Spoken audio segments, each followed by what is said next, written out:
À la mémoire de Gerd Kleinstadt dans le cadre du projet que je mène. Alors pourquoi faire des valises? Pourquoi penser à la valise? Parce qu'on porte chacun sa valise, sa propre valise, qui est construite avec sa propre histoire, avec aussi celle dont on est issu et celle dont on descend, à savoir des souffrances, des drames, des difficultés, mais aussi des joies. Et par mon intervention, je veux vous montrer ici que même si l'on porte parfois une valise qui peut être lourde à porter, cette valise peut aussi nous porter plus loin et nous porter et donner du sens à notre vie. À chacun de nous servir de cette valise pour que ce qu'elle contient puisse nous porter vers un message de vie et que ce soit porteur de vie. Et c'est ça qu'on appelle aujourd'hui la résilience. Et c'est le travail que j'essaye de faire avec mes valises, c'est-à-dire de transformer des mémoires douloureuses en des mémoires de vie. C'est tout l'objectif du travail que je fais, et en particulier avec les élèves. Dans un premier temps, je vais vous expliquer d'où je parle. Donc je vais revenir à ma propre histoire, à ma valise, à celle que je porte, mais aussi celle qui me porte. Je l'ai remplie et j'ai ramené avec des documents pour que vous puissiez un tout petit peu la découvrir. La peinture et l'art ne sont pas venus chez moi par hasard. En fait, c'est des germes qui me sont inscrits par deux personnes dans mon histoire, toujours du côté de l'histoire paternelle et de l'histoire maternelle. Du côté de l'histoire paternelle, une cousine à mon père, qui avait été réfugiée comme mon père, ils avaient quitté Niederödern pendant la guerre, et était partie à Blon, pas loin d'Oradour. Elle vivait à Limoges, elle était peintre. Elle s'appelait Bettina Klein. Là, je vous ai ramené simplement pour vous montrer les tableaux qu'elle dessinait, qu'elle peignait, qu'elle gravait. Elle a écrit un livre de poèmes qui est extraordinaire, qu'on trouve sur Internet, dont on n'a aucune trace à la maison, je l'ai trouvé sur Internet, qui s'appelle Lumière et Ombre. Et cette dame, elle a été peintre toute sa vie et elle est tombée complètement dans l'oubli.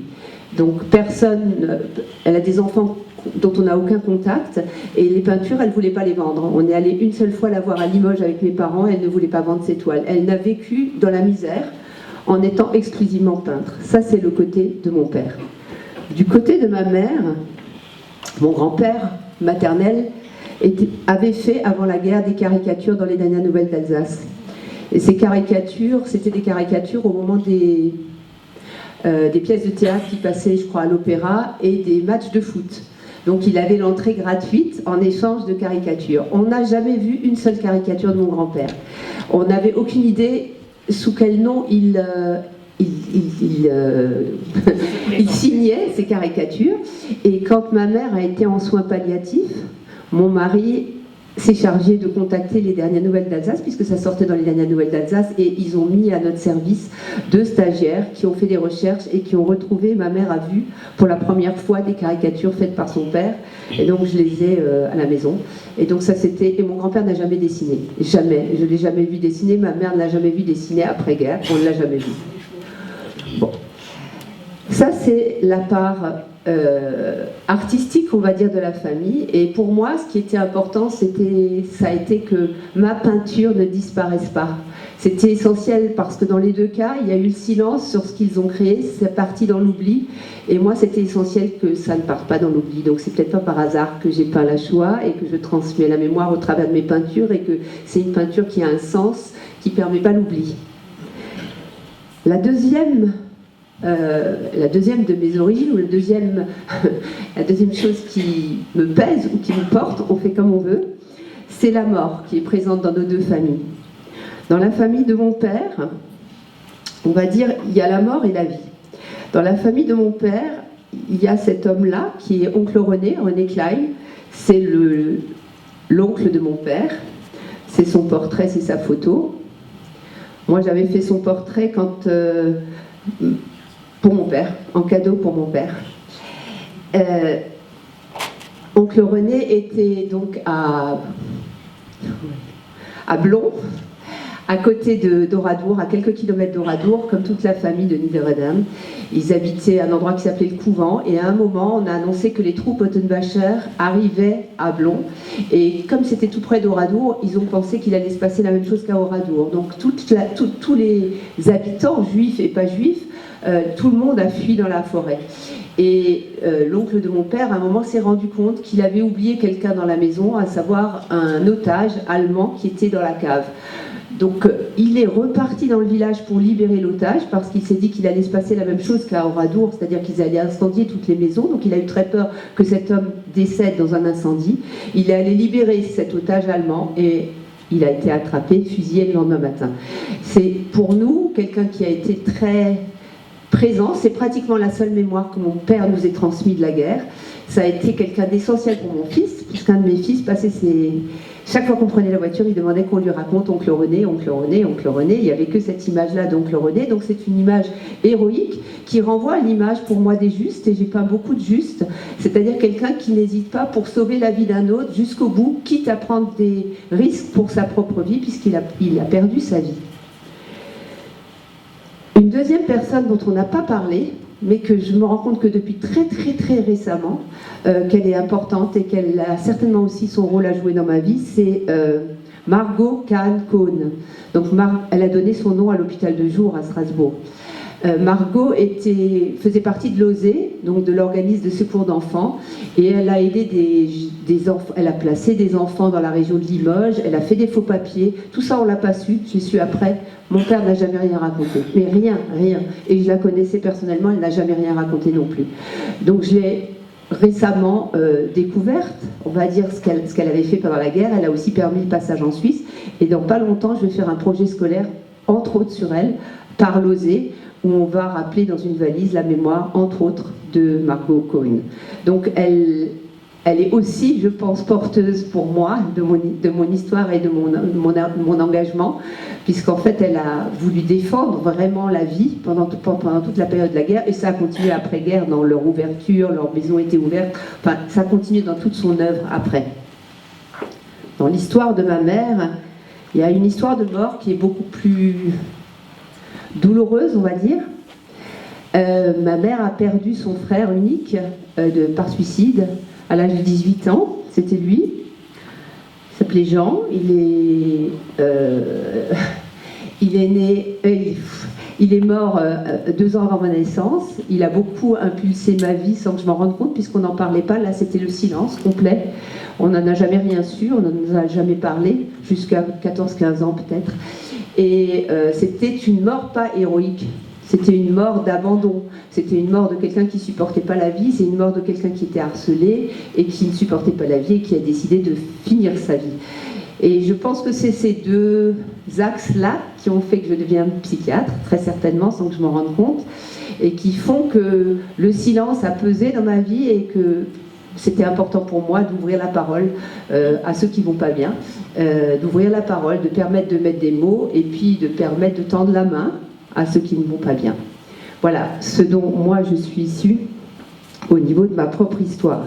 Et c'est certainement ce qui a impulsé mon travail sur la Shoah et aussi mon travail auprès des élèves, parce qu'à travers la Shoah et à travers la mémoire des autres génocides, parce que je ne transmets pas que cette mémoire, on ne fait pas que des valises mémoire de la Shoah, pour moi c'est important que les élèves se rendent compte de l'importance de la vie, de chaque vie humaine, mais aussi de la leur. Et aujourd'hui, c'est vraiment une problématique d'aujourd'hui de ne pas se rendre compte de la valeur de sa propre vie, et c'est pour ça qu'il y a autant de gens qui sont prêts à donner leur vie en faisant un attentat ou en partant, enfin je veux dire ce rapport à la vie. Donc c'est aussi quelque chose d'important pour moi de dire à quel point la vie c'est quelque chose d'important et unique, et qu'il faut préserver la vie de tout un chacun. Pour vous donner un exemple de la façon dont j'interviens dans les classes, j'ai décidé de vous présenter une valise que j'ai faite pour ce soir, qui me resservira dans les écoles, la valise d'un ami très très cher qui s'appelle Gerd Klestadt. Alors Gerd Klestadt, c'était quelqu'un d'exceptionnel. C'était un monsieur que j'avais rencontré, alors je vais vous le mettre en image.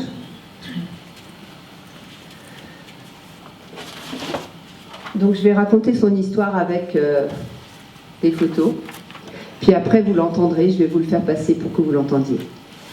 Donc on s'est rencontrés la première fois à la gare Hollerich à Luxembourg. C'était une commémoration, en fait, une exposition que j'ai montée là-bas.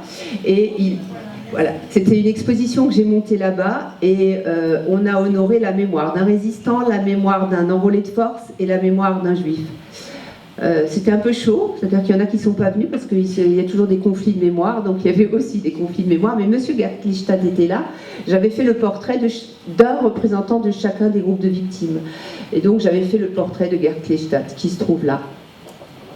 Le lien s'est fait de façon évidente, c'était quelqu'un de très attachant, c'était quelqu'un qui avait beaucoup d'humour, qui avait très vif, pétillant, et on allait manger le soir ensemble et le lien était évident.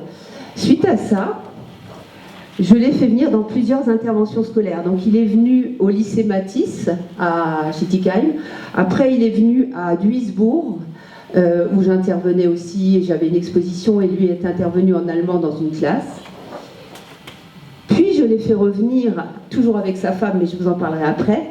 Je l'ai fait revenir au collège de l'Esplanade et il est allé parler à Kehl aussi.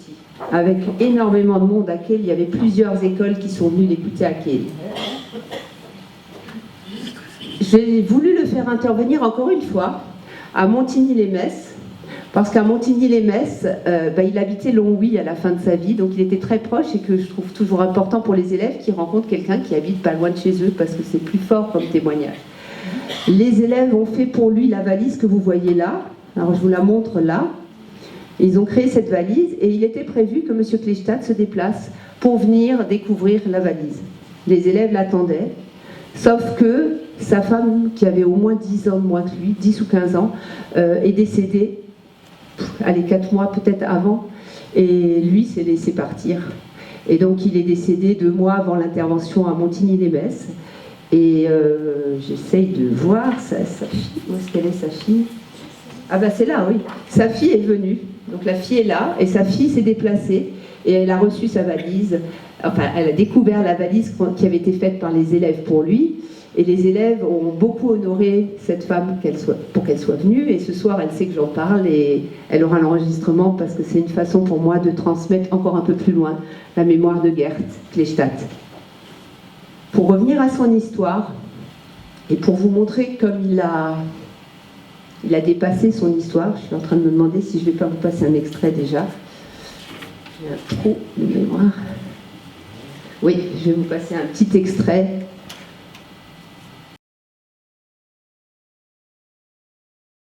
Alors, je vais parler en son nom. La mémoire est un thème qui me préoccupe et comme presque tous les rescapés des camps de concentration, nous portons avec nous les images de nos expériences dans les camps. Souvent, je me demande, quand je pense aux gens qui ne sont pas revenus, et pourquoi, moi, suis-je resté en vie et pas eux? Aussi longtemps que je vivrai, je dois témoigner en espérant que vous, la jeunesse d'aujourd'hui, les adultes de demain, entendent mon plaidoyer pour arrêter toutes sortes de persécutions, du racisme, de la xénophobie, de l'antisémitisme, car la haine tue. Et il revenait régulièrement sur cette parole, la haine tue. Et donc c'était son sacerdoce en fait, quelque part. Et il disait que sa vie, pour lui, c'était sa punition en fait. Sa punition, c'était ce qu'il avait vécu et maintenant il se devait de témoigner et que c'était essentiel pour lui. Et il a témoigné jusqu'au bout, vraiment. Juste avant de mourir, est sorti un livre, alors il est en hollandais. Oups. C'est ce livre-là qui a été écrit. Qui est sorti avec une journaliste qui a vraiment fait travaillé avec, et je pense que ce livre l'a tenu en vie jusqu'au bout de sa vie, et il est vraiment sorti, il l'a signé une seule fois, hein, ce livre dans un temps de signature, mais ce livre était vraiment, je pense, quelque chose, signer la fin de son témoignage. Alors je vais revenir à son histoire, parce que ma question c'est de transmettre sa mémoire, et je voulais faire un peu comme s'il était présent, pour le prolonger ce soir. Donc c'était important pour moi. Donc je vous ai ramené des choses qu'il avait lui quand il témoignait. Si on ne peut pas l'entendre, c'est dommage, mais bon. J'ai ramené une bougie. Quand il démarrait son intervention, il démarrait en allumant une bougie à la mémoire des morts. Et il demandait aux élèves le silence en disant que c'était important pour lui de se rappeler la mémoire de tous ces juifs qui avaient disparu. Mais il n'empêche qu'il passait son temps aussi à rappeler la mémoire de tous les autres. Pas seulement les juifs, il parlait des résistants, il parlait des homosexuels, il parlait des tziganes, il parlait des autres génocides, il parlait des autres drames, il parlait des drames de Syrie, enfin, il soulevait vraiment tous les drames humains. Et donc il démarrait avec ça. À partir de là, il parlait de son témoignage. C'était comme ça qu'il introduisait. Sur sa table, il avait deux choses. Il avait une montre pour dire qu'on est tous pris dans la question du temps. Il avait sa clé USB pour passer son diaporama. Et il avait une étoile jaune.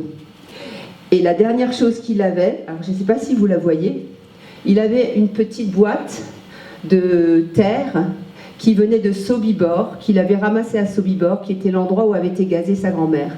Et donc il avait une petite boîte avec cette terre pour rappeler la mémoire de sa grand-mère. Monsieur Gerd Kleinstadt donc, avait subi l'antisémitisme. Son père était juge à Düsseldorf. Et à l'âge de 4 ans, ils ont dû fuir et ils sont partis en Hollande pour éviter d'être déportés. En Hollande, ils sont puis restés à peu près jusqu'à ce qu'il ait eu 11 ans. À l'âge de 11 ans, ils ont été dénoncés par des voisins. Ils étaient cachés pendant toute cette période et ils ont été embarqués au camp de Westerbork. Par chance, ils y sont restés 14 mois. Par chance, il avait un passeport que son père avait essayé de faire pour le Paraguay, ce qui a évité qu'ils aillent comme tous les juifs à Auschwitz. Et de ce fait-là, ils sont allés au camp de Bergen-Belsen. Ils sont partis en train de Westerbork. Ils sont arrivés à Bergen-Belsen. Ils sont aussi restés plus d'1 an. Et dans ce camp, alors Gerd a travaillé, et il l'explique, il a travaillé dans une baraque de chaussures, où il explique qu'il séparait le caoutchouc du cuir pour faire les premiers, comme il dit avec humour, le premier recyclage. Dans la baraque à côté, il y avait des femmes qui triaient les cheveux. En fait, je vous montre la valise parce que c'est comme ça que je travaille avec les élèves. Je montre une valise et après je leur dis voilà comment vous pouvez symboliser l'histoire de quelqu'un pour que ça transmette quelque chose. Donc je le fais pour vous aussi ce soir. Donc c'était la façon dont on traitait les cheveux pour les réutiliser. Donc les cheveux de plein de camps arrivaient à Bergen-Belsen et étaient traités à ce moment-là. Le 15 avril 1945, le camp de Bergen-Belsen a été libéré, mais Gerd n'était plus dans le camp. Gerd avait été séparé de sa maman et de son petit frère qui avaient été ensemble parce que son petit frère était beaucoup plus jeune, lui était avec son père. J'ai oublié de vous dire qu'une nuit, il était côte à côte avec son père et ce qui a été le souvenir le plus traumatisant de Bergen-Belsen, c'est qu'une nuit, son père était froid à côté et le matin, il a découvert son père mort et c'est une image qu'il a gardée toute sa vie. Et il explique d'ailleurs que toute sa vie, il a eu des cauchemars, c'est resté dans sa tête, c'était très difficile. Et donc, il a été mis dans un train avant la libération du camp. Et ce train est resté en rade près de Magdebourg pendant 6 jours. Et il a été libéré, ce train, par des Américains, dont ce monsieur qui s'appelle Frank Towels. Je raconte l'histoire de Frank Towels parce que c'est une histoire absolument extraordinaire. Donc, lui n'a pas su qui a libéré ce train. Ils étaient quelques Américains, il y avait un char américain.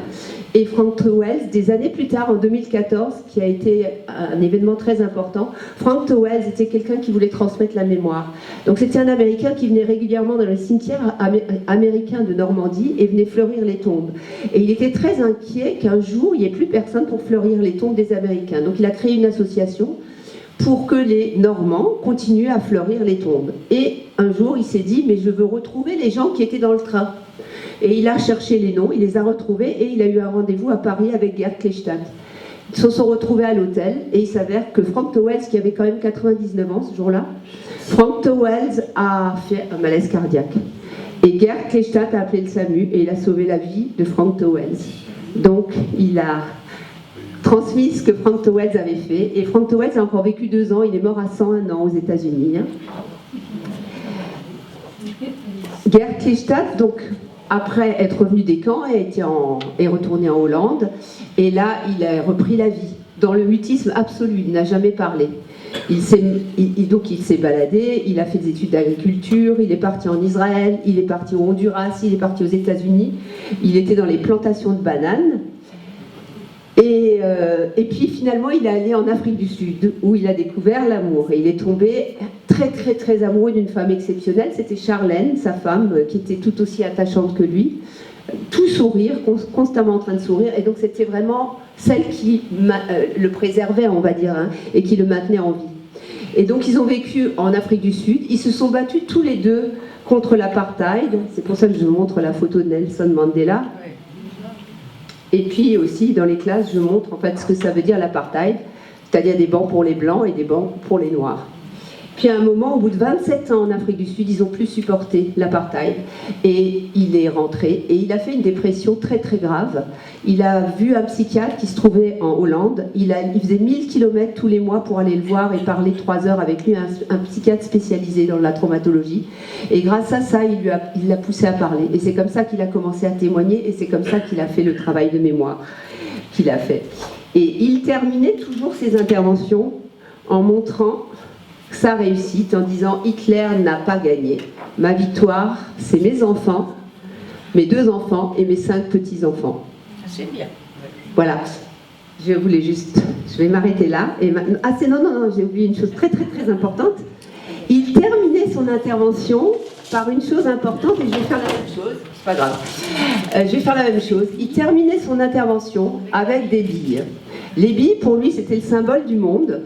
C'est-à-dire un monde multicolore, un monde avec que des différences, chaque bille est différente, et il distribuait à tous les élèves, on va faire la même chose, une bille, et il demandait que les élèves gardent dans leur poche cette bille, et qu'un jour, s'ils croisent à côté d'eux quelqu'un qui est harcelé, quelqu'un qui est maltraité, quelqu'un qu'ils n'avaient pas le droit de bouger, qui devait penser à Gert, la bille était dans... Il disait que les filles, vous avez aussi une poche dans votre jupe, donc tout le monde devait garder, qu'il y avait 20 000 billes qui avaient déjà été distribuées. Et comme je veux continuer la mémoire de Gert, entre autres, mais pas que Gert, mais en tout cas Gert, j'ai acheté les billes et on va faire passer les billes et vous garderez tous une bille dans votre poche pour transmettre le message de Gert. Voilà, je vous fais passer les billes.